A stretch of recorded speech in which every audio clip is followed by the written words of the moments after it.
Hello guys, I'm Lexi. My story will come with a trigger warning because it does contain mentions of physical violence. Yes, I think by now you can guess that I had been physically assaulted by someone. Let me tell you right now that it was my ex-husband, Jared. We married for love, but nothing could have prepared me for how badly my life would change after marriage. Starting out, Jared wasn't a bad partner. No, he was a very loving and caring boyfriend, but I don't know, guys. Maybe I'm not someone who judges people correctly. It's just that I didn't have a lot of friends growing up. My life has never been easy. I lost my parents when I was a young teen. After their passing, my grandparents on my mom's side took me in. My dad was an orphan, so he didn't have anyone in his family, so I mostly grew up with my grandparents since I was 12. After losing my parents, I was in a very dark place. It was my grandpa and my grandma Rachel who got me out of that mess. We had a very loving relationship, and I considered them my second set of parents. If they hadn't taken me in, I would have possibly ended up in foster care. I will forever be grateful to them for what they have done for me. I met Jared through a mutual friend. He was actually my first boyfriend even when we met in my 20s, and because of my depressive state, I missed out on a lot of experiences in school and never had a boyfriend. So Jared was the first boyfriend I had. Maybe that's why I always ended up missing the red flags in our relationship. He had always appeared to be such a loving and caring soul that I couldn't help but fall in love. We got married and moved into a house that my grandparents had gifted me before my marriage. I worked freelance and had a good trust fund set up by my grandparents. Meanwhile, Rachel was a social worker and didn't make much money, but my income was more than enough for us to live happily without debt. 2 years went by, and slowly my marriage started to show cracks. Rachel had become very stubborn and would often lash out at me very cruelly. He had a short temper and didn't tolerate it when I argued with him. My poor mental state and his excellent gaslighting ways made me think that maybe I was the problem, so I took all of his mental abuse and didn't say a word. I loved that man and didn't want to lose him. But everything changed for the worse when my grandma suffered a major stroke. She was completely paralyzed from the waist down and needed a wheelchair. Grandpa had already passed by then, so there was no one to take care of her, so I went to her and said, "Why don't you move in with me, Grandma?" "Are you sure that's a good idea, dear? I don't want to be a problem for you." "You won't be a problem for me, Grandma. How can you even think that?" "My dear granddaughter, I'm disabled now, and I know it will only get worse. I don't want to be a burden on you. I have the money to put myself in a care home. I think that would be the better option." "Oh, no, no, no. You will not be in a care home as long as I am alive. You are the reason I didn't end up in foster care. You took care of me, and now it's time for me to take care of you." My grandma had tears in her eyes when I said that. She actually kissed the top of my head since I was crouching down to meet her eyes. I felt like a little girl again who found comfort in her grandma's arms even in the darkest days of her life. I felt that even then, probably because I was tired of all the trouble I had at home. My grandma always had a weird way of knowing what was going on in my life. She surprised me by saying, "You have a very loving and caring heart, you know, but I don't think your husband will appreciate it." "What do you mean, Grandma?" "I know you love that man, but he has always been a fool, Lexi. I tried to warn you, but you didn't listen anyway. I know things have been tough at home. Do you think bringing me into the mix would be a good idea? I might set off your husband and cause more trouble for you." "I will handle him, Grandma. I'm sure he won't be so heartless with me. The house is mine after all, and it's not like you will rely on his money. I will manage him, don't worry." It was true that Grandma was always weary of my husband. My grandfather had even gone to the extent of saying that he hated my husband. At first, I had no idea why they felt that way. I was a blind fool, so I couldn't see what they saw. When I got engaged to Jared, they tried to make me think again, but I was adamant about marrying him. My grandparents were never rude or disrespectful towards Jared. Everything they told me was said in private. However, they did insist on us signing a prenup before marriage. That's what ticked off my husband and made him start to dislike my grandparents. Since there was a big imbalance between Jared and my fiancé, my grandparents insisted on a prenup. After a lot of fighting, Jared had signed the prenup. I understood much later why my grandparents were so adamant about it and how it saved me so much trouble. Anyway, I knew that Jared didn't like my grandparents after that incident, but I didn't think he would be so heartless as to deny my grandma the comfort of being near me in her last days. I didn't delude myself into thinking that she would live long. I simply wanted to cherish whatever little time we had together. Since Jared was a social worker, I thought he would understand. So I sat him down that day and told him my plans, and to my utter disbelief, Jared went mad with anger. He looked at me with pure rage and said, "Why on earth do you think I would agree with this stupid plan of yours?" "What are you saying, Jared? My grandma needs me. I thought you'd understand." "You know how I feel about your stupid grandparents. Thank God there's one of them now. But that doesn't mean I'm taking your grandma in just because her stupid husband isn't alive to take care of her." "Don't talk about my grandparents like that, Jared. They are good people and they raised me. I can't let my grandma fend for herself after she literally raised me, Jared." "I don't care if they raised you, Lexi. They are not going to be our problem. This is not a house of charity. I won't allow some old lady to take over the house and distract you from your wifely responsibilities." "Grandma won't be a problem, Jared. I swear I will take care of everything just like before. You won't even have to help. I understand she is my grandma and I am willing to put in the effort. Please don't say no, Jared." "Listen to me, Lexi. Your stupid grandma will not stay with us. Don't you dare make me say that again. I don't want to hear another word out of your mouth about this. My decision is final." Jared left no room for argument. I tried to beg him to understand my stance, but he kept yelling at me and getting angry. After a point, I gave up and let it be. I took a week to think about everything thoroughly. I didn't have a lot of options. Putting my grandma in a care home was not an option. Moving in with her would create more problems than necessary. At that time, I wanted to be with both Jared and my grandma, so I had very limited options. I thought about it a lot and finally decided to do what I wanted. The house was mine, and it was gifted to me by my grandparents. I wasn't going to let Jared keep my grandma away when she hadn't done anything wrong.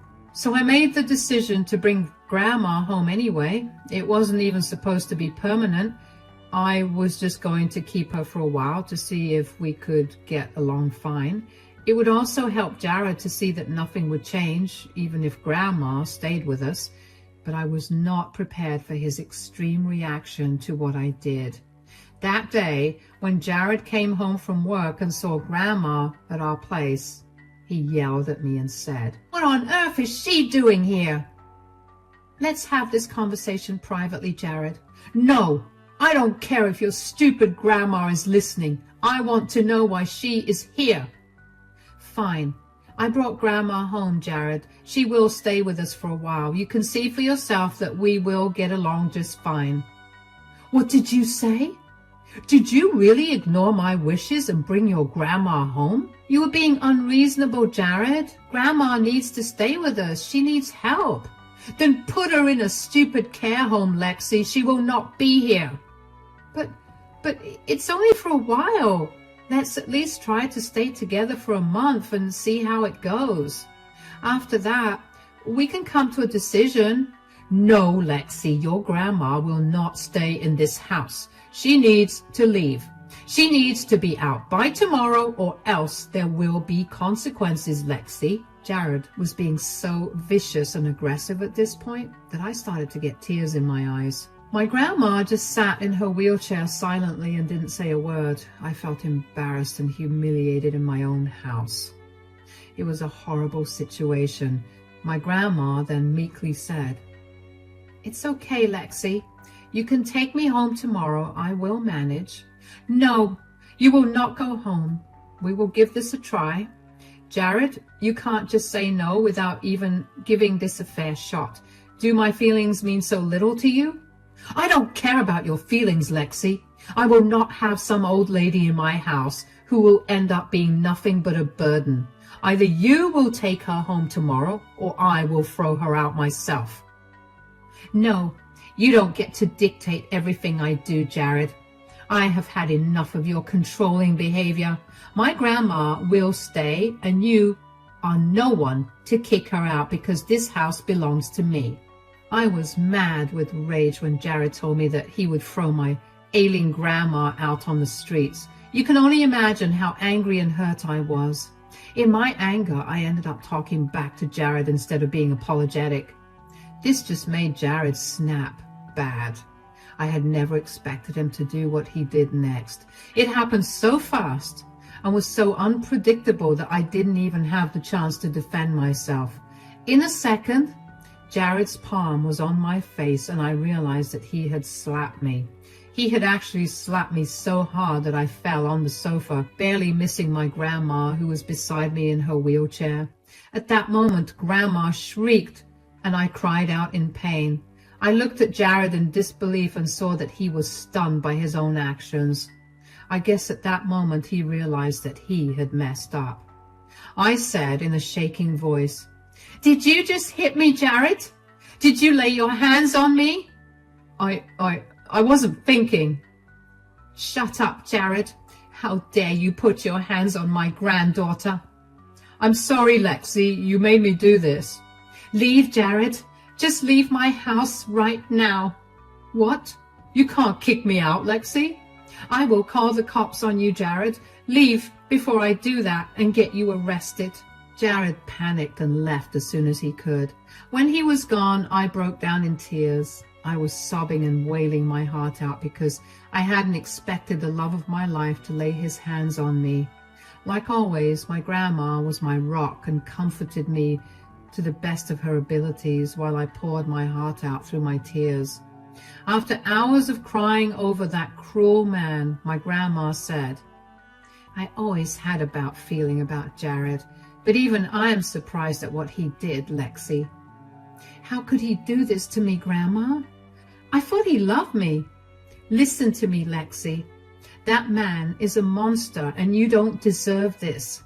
What he did was horrible. You need to do something about this, Lexi. You can't let him get away with it. Please don't tell me you plan to stay with him even after he hits you." "No, there's no way I'll stay with someone who puts his hands on me. And you are right, Grandma. I can't let him get away with this." "Good. Then you need to do something, Lexi. You need to take a stand and go to the cops. He will be back and God knows what he will do then. You need to take action before it's too late." My grandma was right. I needed to take action before it was too late. So that day itself, I got into action. There were security cameras in my house, which had recorded Jared hitting me. I quickly downloaded the footage and secured it. The next morning, I went to the cops and submitted the evidence and filed a police report. As I was coming back home, I got a call from my father-in-law, Tony. He told me that he needed to talk to me and that he would bring Jared along with him as well. I was a little relieved because I knew Jared wouldn't dare to hurt me in front of his father. But I knew that Jared's father wasn't a good man either. He was the one who raised Jared in a way that he never had to take responsibility for his bad actions. His dad always helped him cover up his misdeeds, no matter how small they were. I knew that they were coming to negotiate and talk it out, but I had other plans up my sleeve. Tony and Jared came home after I was back from the police station. Jared refused to look me in the eye while Tony looked nervous. He was trying hard to appear calm and collected, but it was all a facade. After making some awkward small talk, Tony said, "I know what my son did, Lexi. I'm very sorry on his behalf. Trust me, he has been very remorseful about this." "I don't think being remorseful will help him now, Tony. What he did is wrong, and I am well within my rights to go to the cops." "Let's just move past this now, Lexi. I get it that you are hurt and my son has acted inappropriately towards you. I think you deserve some compensation for what happened. I am willing to contribute to that." "What are you talking about, Tony?" "How about this, Lexi? I can give you $500,000 to make it up to you." "Excuse me, Tony? What did you just say?" "I know it's a lot of money, but I can come up with the amount. I have some assets that I can sell to come up with the money. It won't be a big problem." "Are you seriously offering me a bribe to stay silent, Tony?" "Think about it, Lexi. You don't need to go through all that hassle of reporting Jared. You don't have any proof anyway, so just take the money and work on moving past this. You can use the money for therapy, shopping, literally anything you want. It will be solely yours. Jared won't touch it. I think this is an amazing offer for you, Lexi. You should take it." I stared at Tony and Jared in utter disbelief. Grandma, too, looked shell-shocked and didn't know what to say. My husband thought it would be a good idea to get his father involved in his problems. My father-in-law had the audacity to offer me a bribe to forget everything and not report Jared to the cops. They were both under the assumption that I couldn't prove Jared's abuse to the cops.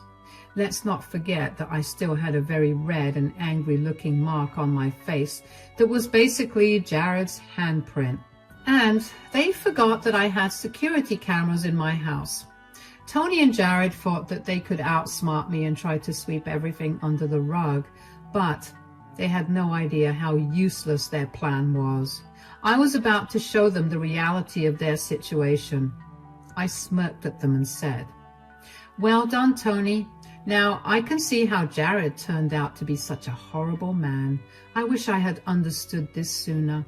You two are made of the same stuff after all." "There's no reason to be so cheeky, Lexi. My dad's only trying to help. He actually made you a good offer." "Should I act impressed and grateful for that, Jared?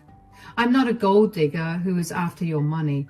No amount of money can compensate for what you did, Jared. Besides, your offer is useless anyway, Tony."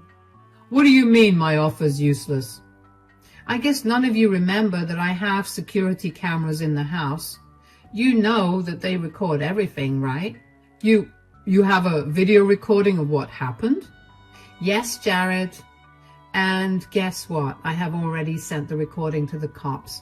His family, his friends, and Jared's boss. The damage is done, guys. Looks like Jared will be losing his job and going to jail as well." The look on Tony and Jared's face was absolutely priceless. My husband was literally shaking when he realized that I had sent proof of Jared's physical abuse to his boss. My husband was now in deep trouble. He had no idea what he had gotten himself into. Jared had recruited his father to shut me up with money. But I am not some gold digger who could be shooed away with a check. No, I'm a woman who would absolutely fight for the right thing and punish anyone who would dare to abuse me. For years, I held my tongue because I didn't want Jared to be in trouble. I loved that man with my entire being and never thought he would end up turning into such a monster. I was okay with dealing with his mood swings and stubborn personality, but what he did to me crossed a major line. Now, I wasn't going to be quiet and let bygones be bygones. I was going to show Jared that he had messed with the wrong person. Tony gulped loudly and looked at his son with weary eyes. Jared was visibly panicking when he thought of the repercussions that he would be facing soon. He was looking around like a crazed man, wringing his hands as well. After a while, he mustered up the courage to say, Did you send the footage to my boss?" "Yes, I sent it to your boss and the cops. Actually, you should know that I privately sent it to everyone so that they know what an awful man you are." How could you do this to me, Lexi? Why did I do this? You didn't think twice before hitting me, Jared. What makes you think I would care about your feelings now? I'll end up losing my job and possibly going to jail. I would be glad to see that happen, Jared. I want you to lose your job and go to jail. How can you say that, Lexi? I am your husband. How can you send your husband to jail? How could you destroy your husband's reputation? When Jared said that, he was almost in tears. I guess he was trying to manipulate me again with his tears and words. I was really surprised to know that Jared was thinking he would still have the privilege of being my husband. I started to laugh when he kept referring to himself as my husband. This delusional and narcissistic man dared to assume that I would continue this sham of a marriage. It was so funny to me that despite everything, I started to laugh. Jared looked surprised by my laughter and looked at me with a confused expression on his face. And he then said, Why are you laughing? Husband, you say, Jared?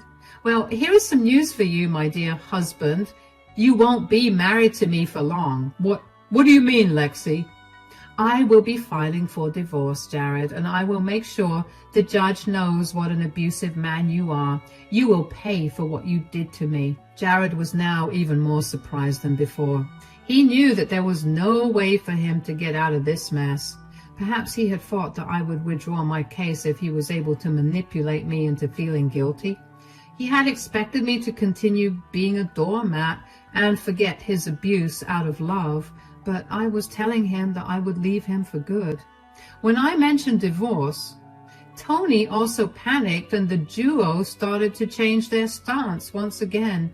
They kept telling me that I was making a mistake and overreacting, and they said, You're overreacting, Lexi. This was just one time. My son has already apologized to you, and we have offered you a generous payback as well. What more do you want? I want to destroy your son's life like he tried to destroy mine. Men like him think they can get away with anything. A person like him deserves to be labeled as an abuser because that's what he is.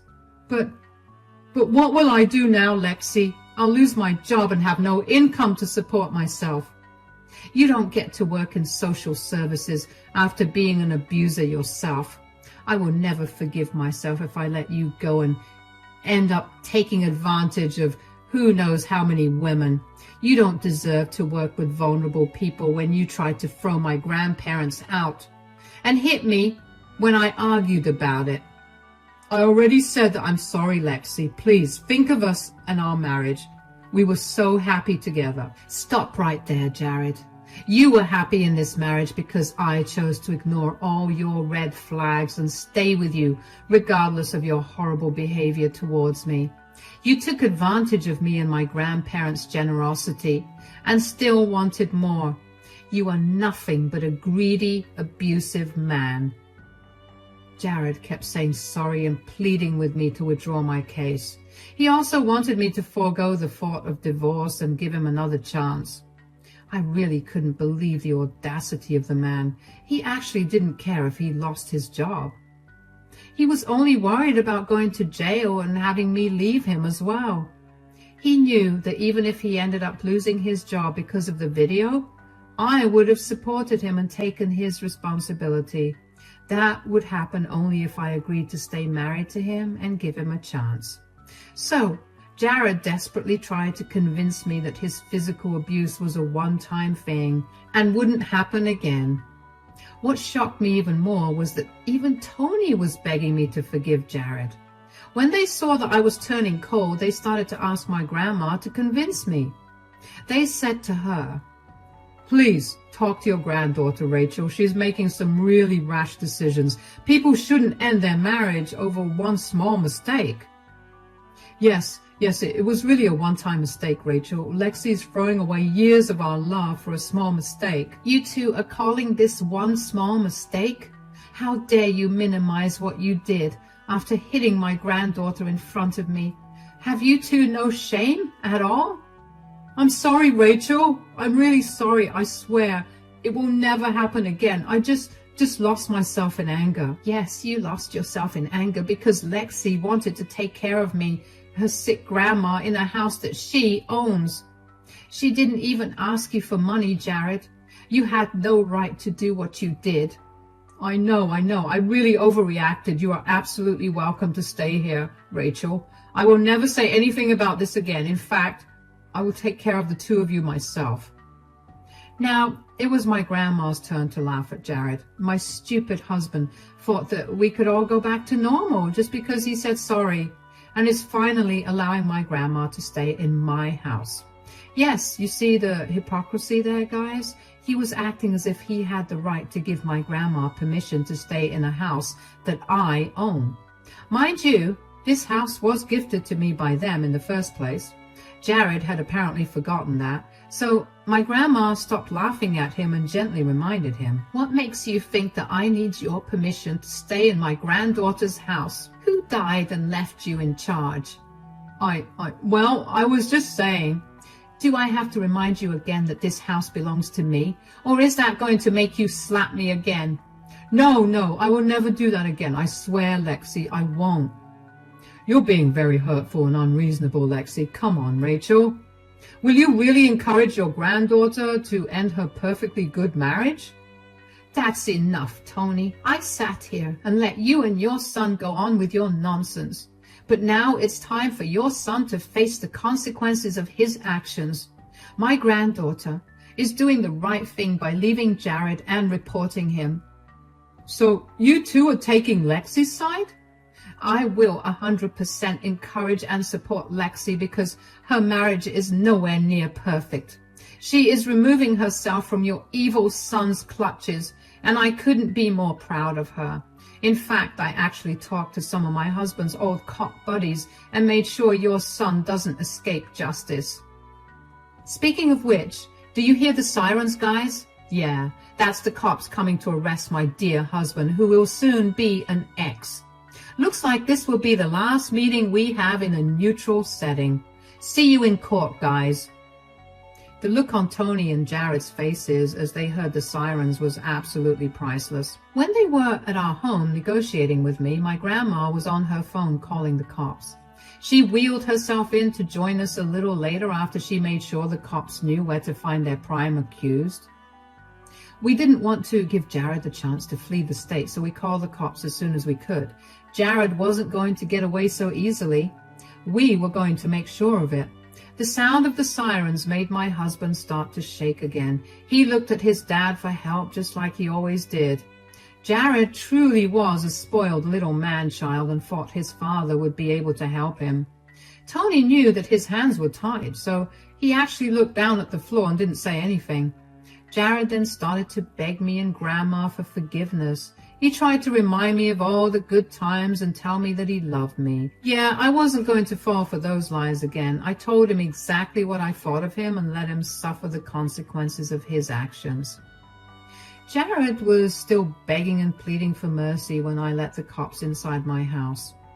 Jared panicked and started to run, which was a really bad decision. Let's just say that now he has an additional charge of resisting arrest and has been labeled as a flight risk. He took the back door to flee but couldn't run far because, well, he was no match for the cops. They caught him a few blocks away and swiftly put him in handcuffs. He was dragged back to the cop cars and put inside with no mercy. He was still crying and begging for help when he was being arrested. It was truly a sight to see. I felt no remorse or pity. I just felt victorious for putting an abusive man where he belonged. The rest of my story is actually not very dramatic. You guys may be sad to know that Jared only got probation for assaulting me. Well, it was his first offense and he was remorseful, so the judge gave him some brownie points. But he did spend a night or two in jail, which did more damage than he could have imagined. Overnight, he was shunned from the community and fired from his job. He will never be able to hold a job in social services after this. Jared's friends and other family members were absolutely disgusted with him, and all of them turned their backs on him. Even Tony didn't escape the heat. He was criticized for helping his son cover up what he did. Yes, I did tell some friends about the bribe, and they did their part in spreading it around. In the end, both of them had to leave the city to save their reputation. I got an easy divorce from Jared because of his abuse. There will be no alimony or anything because we signed the prenup. I thanked my grandma profusely for insisting that I have one. It really came in handy and saved me a lot of trouble. Jared did express remorse for his actions, but I didn't care anymore. The divorce was finalized, my ex had to move cities, and I was able to take care of my grandma without any hassle. Unfortunately, Grandma isn't doing very well right now, so I'm doing my best to help her and make a lot of good memories so that we can enjoy our last days together as a family.